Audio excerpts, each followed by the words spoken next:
De nombreux débats dévisent la société depuis la nuit des temps. Qui a bien pu créer le vivant? Une force supérieure, mystérieuse, mystique, ou bien le fruit d'un long processus chimique, biogéologique complexe? Tentons de défendre les partisans de la science. Tout d'abord, rappelons que l'homme ne connaît que 5% du vivant sur Terre, mettant alors tous les 10 suivants au rang de la relativité et non de l'objectivité immuable et incontestable. Suite au Big Bang ayant survenu il y a 13,8 milliards d'années, suite à la formation du système solaire vers 4,57 milliards d'années, les premiers êtres vivants semblent être apparus 1 milliard d'années après, vers 3,7 milliards d'années, sous forme d'un être prokaryote unicellulaire autotrophe, LUCA, Last Universal Common Ancestor. Tirant son énergie du métabolisme de l'hydrogène, il était sûrement thermophile et aurait donné l'origine au LECA, Last Eukaryote Common Ancestor, à l'origine des 3 classes du vivant que l'on connaît aujourd'hui, bactéries, archées, eucaryotes. Mais comment a-t-il bien pu apparaître? Selon certains, le vivant apparaîtrait de matière organique inerte, par hasard, de manière totalement imprévisible. C'est la génération spontanée, ou bien la biogénèse. Par exemple, certains scientifiques et grands penseurs pensaient qu'une souris pouvait être créée à partir d'une chemise imbibée de sueur et de paille. Très vite, remise en cause par Reddy et Pasteur, une nouvelle théorie voit le jour, la panspermie, c'est-à-dire l'invasion extraterrestre.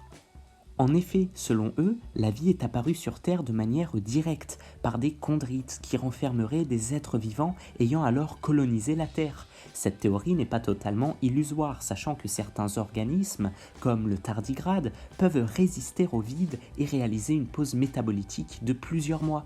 Toutefois, aucun être vivant aujourd'hui connu n'est capable de surmonter des températures aussi élevées que celles d'une météorite arrivant dans l'atmosphère terrestre, pas même des extrémophiles. Dès lors, penchons-nous sur une autre idée bien plus plausible, une théorie exogène selon laquelle la vie serait apparue par des météorites qui renferment des traces du vivant indirectes, des acides aminés, des chaînes peptidiques très solides reliées par des liaisons covalentes et qui, sous un complexe d'émergence, se seraient alors complexifiées. C'est ce que Darwin nomme d'ailleurs la soupe primordiale.